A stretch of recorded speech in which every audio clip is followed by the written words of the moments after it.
나의 사랑하는 책 비록 헤어졌으나 어머님의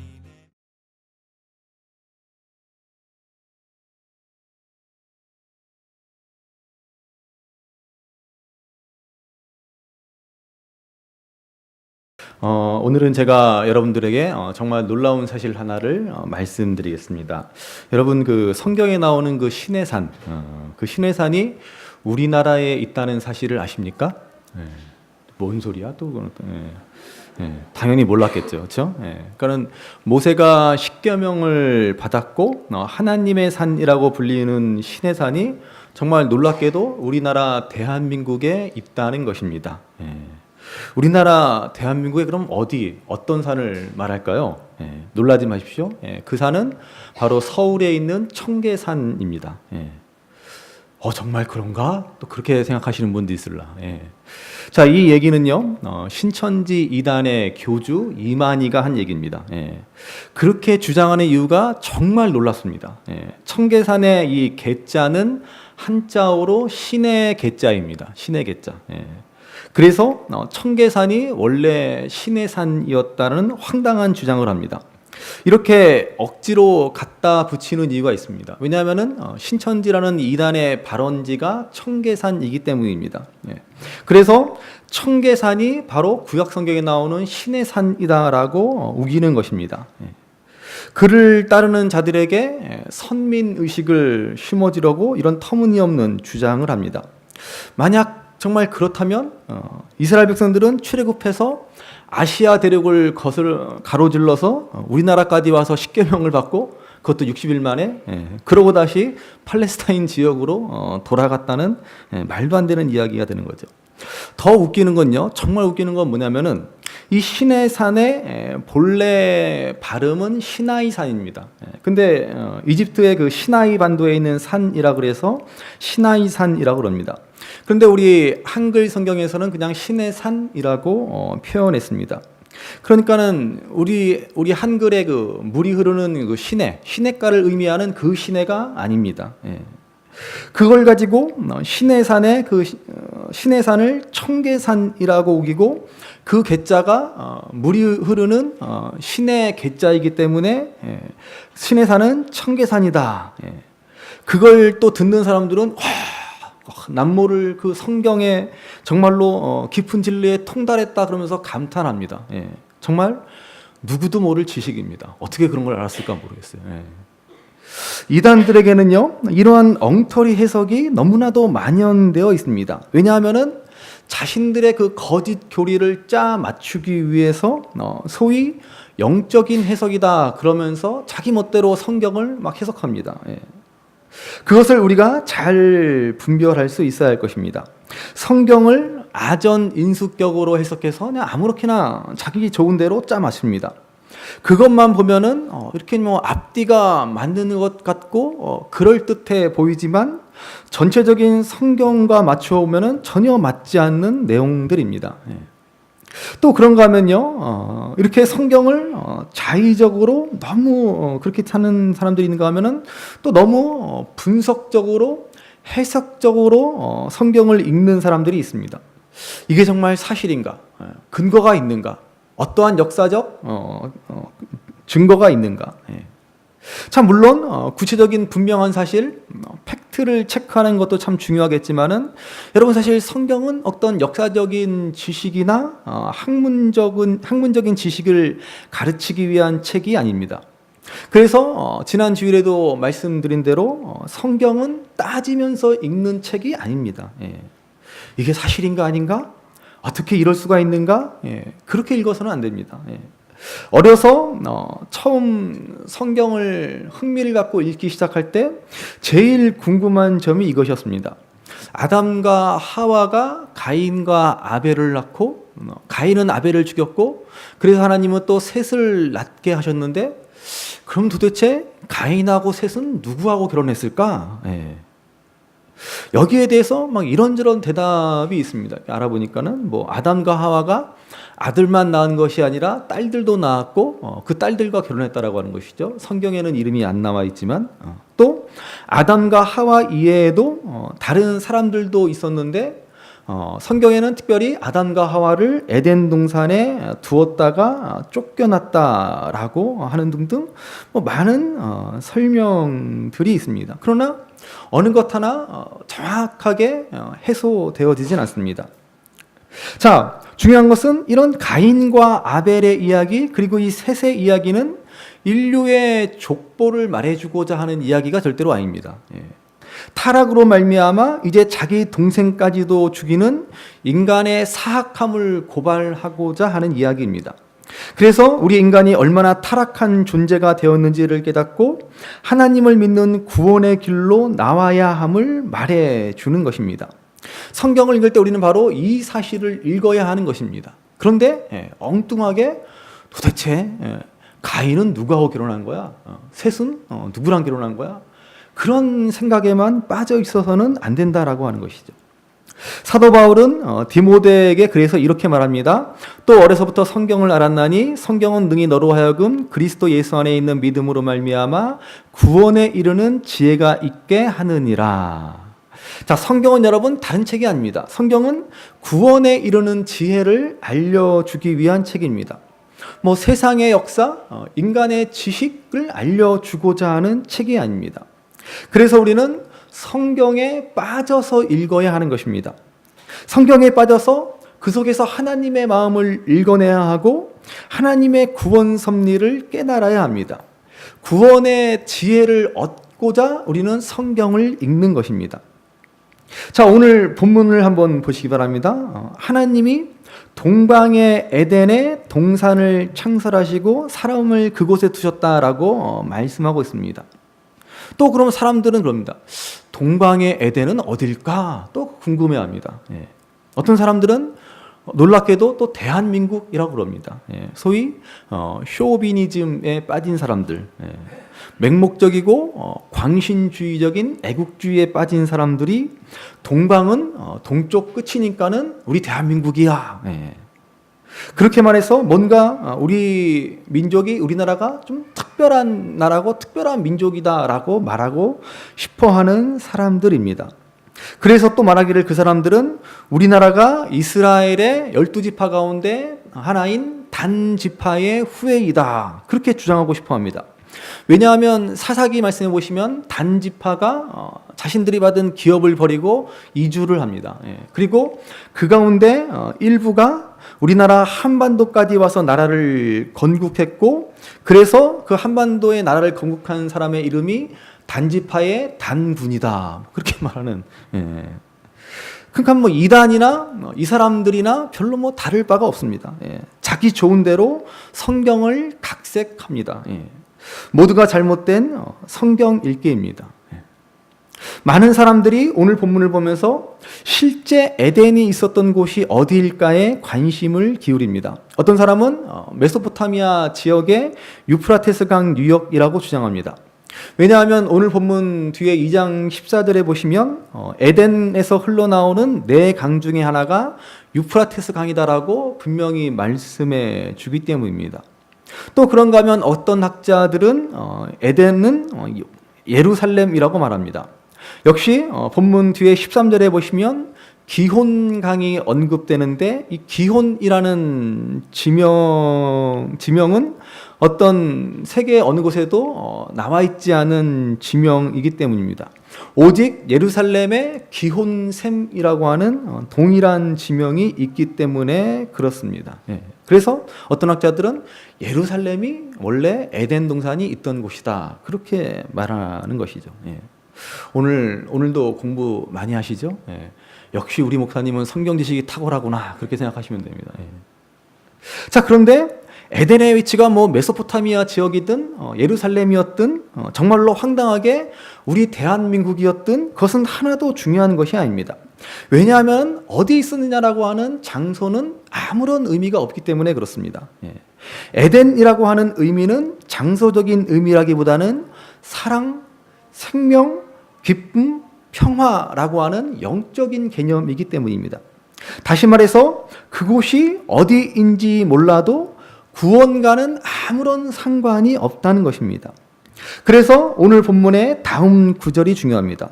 자, 9절 말씀 에덴 동산을 이렇게 묘사해 주고 있습니다. 우리 본문 창세기 2장 9절 말씀을 같이 읽겠습니다.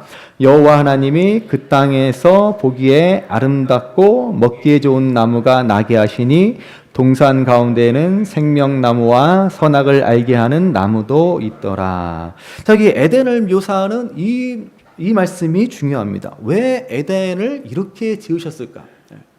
이 말씀이 의미하는 바가 무엇이겠습니까? 자, 에덴 동산의 중앙에는 두 나무가 있습니다. 생명나무와 선악을 알게 하는 나무입니다. 그리고 그 주변에는 먹기에 좋은 나무들이 가득한 곳이다라고 하였습니다. 나무가 먹기 좋다는 것이 아니라 나무의 열매가 먹기 좋다라고 하는 것이겠죠. 자, 이것이 에덴 동산의 모습입니다. 이 동산의 모습에 담긴 의미를 잘 아셔야 합니다. 자, 먼저는 왜 많은 나무들 가운데 먹기에 좋은 나무들, 그게 과실을 많이 두셨는가 하는 것입니다. 여러분, 사람들의 욕구 중에 가장 기본적인 욕구는 식욕입니다. 아담과 하와의 타락의 시작은 뱀이 와서 하나님이 정말로 이 실과를 먹지 말라 하더냐라고 하는 이 먹는 문제로 질문하는 것으로 시작되어집니다. 또한 예수님께서 요단강에서 세례를 받으시고 광야에서 40일 금식하신 후에 사탄이 예수님에게 찾아와서 제일 먼저 던진 질문도 역시 먹는 문제입니다. 네가 만약 하나님의 아들이라면 이 돌들로 떡을 만들어 보아라. 그만큼 먹는 욕구는 우리 삶의 기본이며 가장 중요한 문제입니다. 문제는 우리 인간의 탐욕입니다. 그래서 예나 지금이나 먹는 문제에 우리는 관심을 기울이며 살아갑니다. 선거 때마다 일자리 문제, 경제 문제는 가장 중요한 공약이 되었고 앞으로 더욱더 그럴 것입니다. 대통령의 인기도 결국은 경제 문제가 좌우합니다. 더 풍요롭게 더 잘 살게 만든 지도자를 우리는 원합니다. 여러분, 하지만 진정한 구원은 절대로 먹는 문제의 해결에 있는 것이 아니다라는 것을 아셔야 합니다. 우리 인간은 풍요 앞에서 더 큰 풍요를 탐하며 결코 만족함이란 없습니다. 생각해 보시기 바랍니다. 20년 전, 30년 전 우리가 이렇게 잘 먹고 잘 살게 될 것을 상상이나 했습니까? 그런데 우리는 이렇게 잘 먹고 잘 살면서 결코 만족함을 모르고 살아갑니다. 그래서 우리의 정신은 풍요 속에 더 황폐해지고 있는 것입니다. 제가 어렸을 때만 해도 집에 전화기 한 대만 있으면 그 집은 엄청난 부자입니다. 지금은 한 사람이 한 대씩 손에 전화기를 들고 다니면서도 그 풍요함을 모르고 살아갑니다. 제가 5학년 때 컬러 텔레비전을 처음 봤는데 너무나 울긋불긋해서 정말로 흑백 텔레비전이 더 낫다, 그렇게 말했습니다. 적응이 안 돼가지고. 지금은 컬러 텔레비전이 뭡니까? 뭐 평면 TV, 뭐 스마트 TV, 뭐 벽걸이 TV, 정말로 예전에는 상상도 할 수 없는 그러한 텔레비전을 우리가 가지고 살아갑니다. 그런데도 만족함은 없습니다. 사람들의 심령이 점점 더 메말라고 있고 영적으로 기갈하고 있다라고 하는 증거입니다. 우리의 심령이 얼마나 황폐해졌는지 옷장을 열어보시면 수십 벌의 옷이 빽빽해서 더 이상 옷을 걸 데도 없는데도 불구하고 우리는 뭐라 그럽니까? 옷장을 탁 열어보서는 아휴, 입을 옷이 하나도 없네, 그러지 않습니까? 그렇죠? 냉장고에서는 음식이 냉동된 채로 썩어 들어가고 있으면서도 아휴, 먹을 게 하나도 없네, 그러고 있습니다. 사탄은 그러한 우리들을 계속해서 부추깁니다. 그래서 더 많이 갖고자 더 많은 물질을 소유하도록 매달리는데 우리의 인생을 다 허비하도록 만들어 버립니다. 요즘도 여전히 경제가 어렵다라고 여기저기에서 아우성입니다. 그렇지만 한번 하나님의 시각으로 바라보고 생각할 수 있어야 할 것입니다. 한창 우리의 젊은이들이 금수저니 흑수저니 그랬습니다. 자기 태어난 처지를 비관하며 나는 흙수저로 태어났다라고 하며 절망하며 불만을 토로합니다. 자포자기해버리고 아무리 노력해도 아무것도 할 수 없다라고 무기력한 삶을 살아갑니다. 여러분, 역시 사탄의 농간입니다. 이 사탄의 속임수에 절대로 넘어가서는 안 됩니다. 하나님께서는 말씀하십니다. 큰 집에는 금그릇, 은그릇, 나무그릇, 흙그릇이 있다라고 말씀합니다.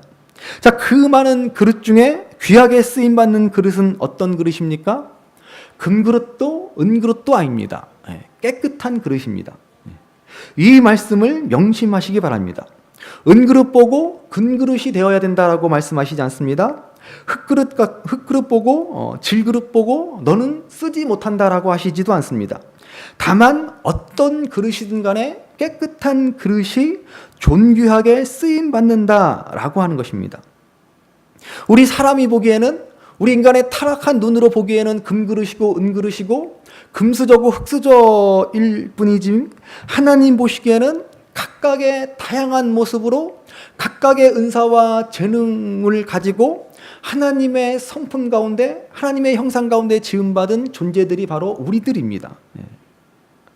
각각 자신의 모습, 그 모습을 가지고 있는 그 자리에서 하나님을 믿는 믿음 안에서 아름답게 살아가야 하는 것이 바로 하나님의 자녀된 우리들의 도리입니다. 요즘 제가 아주 재밌게 보는 드라마가 하나 생겼습니다. 내 아이디는 강남미인. 보셨나요? 성경 좀 그만 보시고 좀 텔레비전도 좀 보고 그러십시오.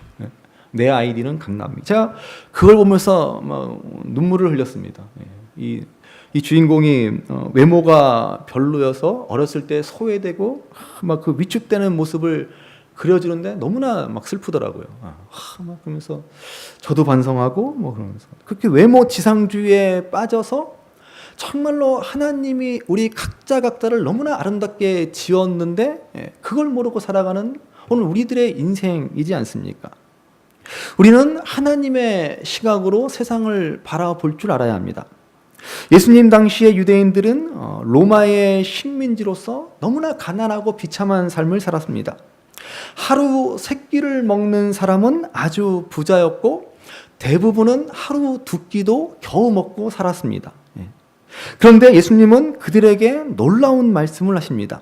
너희는 무엇을 먹을까 무엇을 마실까 하여 구하지 말며 근심하지도 말라. 인간은 결코 먹기 위해 사는 존재가 아닙니다. 이 말을 전혀 이해하지 못하시는 분들도 있을지 모르겠습니다. 인간은 먹기 위해 사는 존재가 아니다. 참으로 불행한 일입니다. 물론 먹는 즐거움이 우리 인생의 큰 즐거움 가운데 하나입니다. 어떤 사람에게는 가장 큰 인생의 즐거움일 수도 있겠습니다. 저는 먹는 거 정말 별로 안 좋아합니다. 그것을 저는 하나님의 축복이라고 생각합니다. 제가 그렇게 아무리 말씀드렸는데 우리 권사님은 안 믿으세요. 에이, 먹는 거 안 좋아하는 사람이 어디 있어? 그럼 목사가 먹는 거 밝히면 얼마나 탐욕스러워 보입니까? 그래서 저는 하나님의 축복이라고 생각해요. 먹는 거 별로 안 좋아하는 거. 그런데도 이 하나님이 저에게 주신 축복을 우리 권사님들은 자꾸 무시합니다. 그런 게 어디 있어, 목사님? 하나님은 사람을 창조하시면서 먹고 마시는 것을 삶의 목적으로 세우지 않으셨습니다. 그래서 에덴 동산에는 먹기에도 좋고 보기에도 좋은 나무의 실과를 가득가득 채워놓으셨습니다. 하나님이 우리를 창조하신 목적은 하나님께서 우리를 너무나 사랑하셔서 우리와 깊은 교제를 나누기를 원하셨기 때문입니다. 그 하나님과의 그 사랑의 관계를 누리는 것이 우리 인생을 향한 목적입니다. 보기에도 좋고 먹기에도 좋은 나무가 가득한 에덴 동산을 주신 것은 먹고 마시는 문제에 매여 살지 말라는 것입니다. 하나님이 다 채워주시고 공급해 주시는 것입니다. 거기에 우리의 시선을 빼앗기지 말고 우리의 마음을 빼앗기지 말고 온전히 하나님께만 집중하며 살아가라고 말씀하시는 것입니다. 사람들도 자기 자녀를 위해서, 자기 자녀를 먹이기 위해서 최선을 다해서 살아가지 않습니까? 하물며 우리 아버지인 하나님께서 가만히 있으시겠습니까? 그래서 우리는 이 하나님의 마음을 알고 정말로 우리 인생에 비록 가난하고 연약할지라도 정말로 하나님과 동행하는 삶, 하나님을 온전히 사랑하는 삶을 살아 이웃을 사랑하고 이웃을 돌보는 삶을 살아가기에 힘쓰면 어느새 에덴 동산의 생명과 기쁨과 사랑과 평화가 우리의 삶에 넘치게 되는 것입니다. 그래서 에덴 동산에서 무엇보다 중요한 것은 동산 중앙의 나무입니다. 두 나무. 자, 먼저 생명나무입니다. 자, 이 생명나무의 열매를 먹으면 영원히 살 수 있습니다. 하나님은 우리를 사랑의 대상으로 창조하셨습니다. 자기 자신보다도 자신의 아들 예수님보다도 우리를 더 사랑하셨습니다. 그래서 우리를 위해서 하나밖에 없는 그 독생자 예수님을 내어주실 정도로 우리를 사랑하십니다. 그래서 이처럼 우리를 사랑하신 하나님은 우리에게 영생을 주셨습니다. 여러분, 영생이란 무엇입니까? 도대체 영생이란 무엇일까요? 영생의 의미에 대해서 깊이 한번 생각해 보셔야 합니다. 단순히 여러분, 영원히 사는 것은 아무 의미가 없습니다. 제가 예전에도 몇 번 제가 꾼 꿈 얘기를 말씀드렸지만은 도대체 영원히 살아서 뭐 하시려고 그럽니까? 지루하 계시리. 영원히 살아서 끝도 없는 그 인생을 살아서 뭘 하시겠습니까? 영원히 사는 게 여러분 과연 좋을 것 같습니까? 끝도 없이 산다라고 하는 것은 정말로 축복보다는 저주에 가까울지 모릅니다. 잘 생각해 보시기 바랍니다. 지금까지 무턱대고 영생을 누리겠다 그랬는데 과연 그게 좋을 일일런지 잘 생각해 보시기 바랍니다. 그러나 사랑하는 사람과 함께 영원히 사는 것이라면 얘기가 달라집니다. 그래서 영생이라고 하는 것은 다른 것이 아닙니다. 하나님의 사랑을 받아들이고 나도 하나님을 사랑하는 사람만이 누릴 수 있는 것이 영생의 축복입니다. 하나님을 사랑하지 않으면서 영생을 누리겠다라고 하는 것처럼 어리석은 일이 없습니다. 영원하신 하나님은 우리를 사랑하셔서 그래서 생명나무를 동산에 두신 것입니다. 우리와 영원히 함께 하시기 위해서. 그러므로 동산 중앙에 심겨진 생명나무는 우리에게 영생을 주시고 영원한 사랑을 나누기를 원하시는 바로 그 하나님의 사랑을 상징하는 것입니다. 자, 그렇다면 선악을 알게 하는 나무의 실과는 무슨 의미겠습니까? 많은 사람들이 이런 질문을 던집니다. 하나님은 왜 선악과를 만드셔서 우리 인간을 타락하게 하셨느냐? 참으로 어리석은 질문입니다. 하나님이 선악과를 만드신 이유는 너무나 간단합니다. 아무리 자녀를 사랑하고 자녀를 위해서 모든 것을 다 내어줄 수 있을지라도 자녀가 아버지를 몰라보고 무시해서는 안 되는 것입니다. 자녀를 사랑으로 키운다고 과잉 사랑으로 그만 엄마 아빠도 몰라보는 자녀로 키워서는 안 되는 것이죠. 그것은 진정한 사랑이 아닙니다. 요즘 학생들 사이에서 아마 우리 교회에는 그런 학생들이 없을 것이더라고요. 서울의 강남권 학원을 뺑뺑이 돌리는 그 학생들 사이에서 그 엄마를 향해서 자기를 그렇게 학원으로 뺑뺑이 돌리는 그 엄마를 향해서 정말로 입에 담지 못할 쌍시옷 발음으로 엄마를 부른다라고 합니다. 자기들끼리. 뭐 친구 욕하듯이. 자녀를 위한다고 그렇게 했지만 정작 올바른 사랑으로 행한 것이 아니기 때문에 그렇습니다. 그래서 아무리 자녀를 사랑한다고 자녀를 위해서 헌신하고 다 허용할지라도 부모도 몰라보고 부모를 무시하는 자녀로 키워서는 안 되는 것입니다. 그것은 하나님과 우리 사이에도 마찬가지입니다.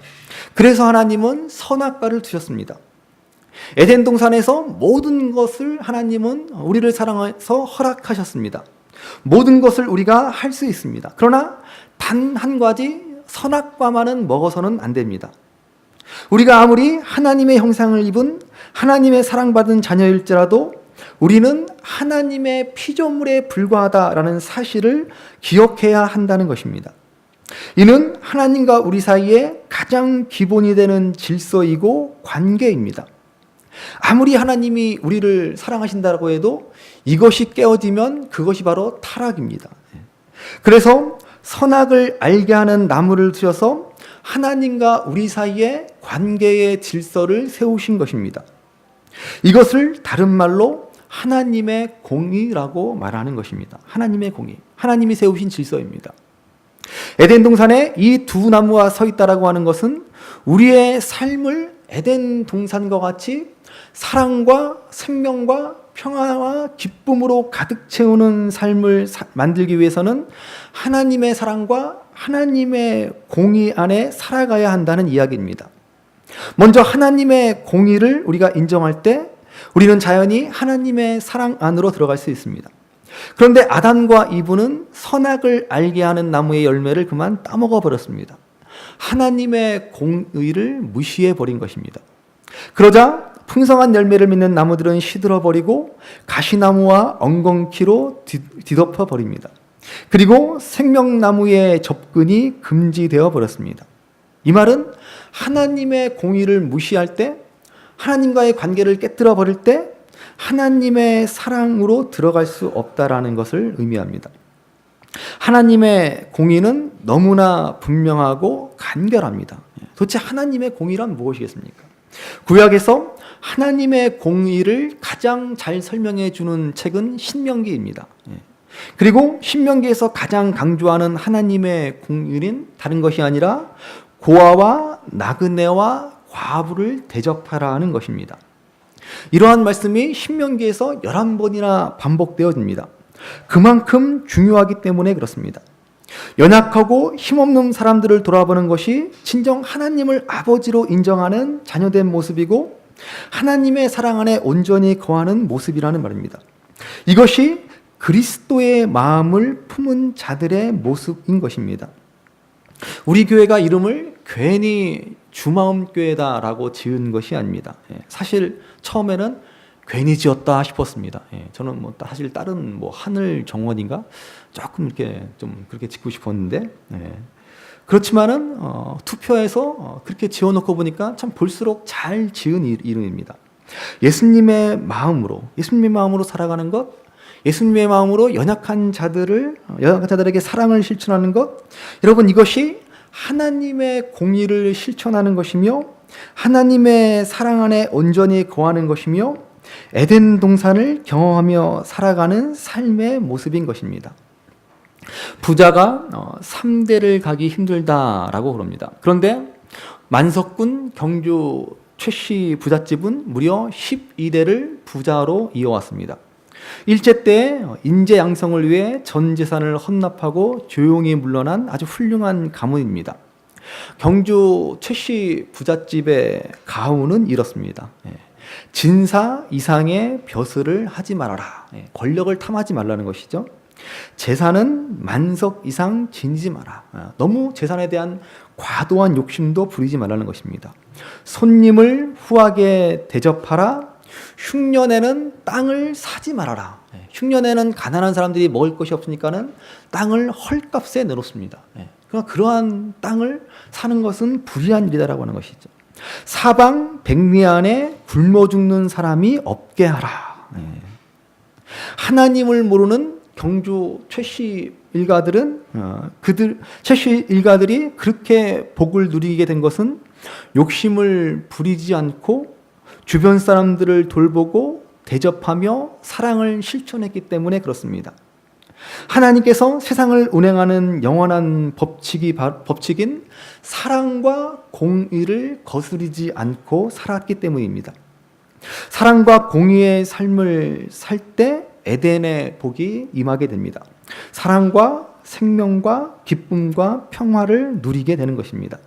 그러므로 오늘 에덴 동산에 두 나무를 두신 하나님의 마음을 알아 그저 이 세상살이에 먹고 사는 문제에 매여서 탐욕으로 치닫는 어리석은 삶이 아닌 사랑과 공의의 삶으로 베풀고 나누는 삶을 힘써 살아 참 에덴의 행복을 누리며 살아가시는 저와 여러분들 되시기를 주님의 이름으로 간절히 바랍니다. 귀하다 우리 어머니 주시던 재미있게 듣던 말이 책 중에 있으니 이 성경 심히 사랑합니다.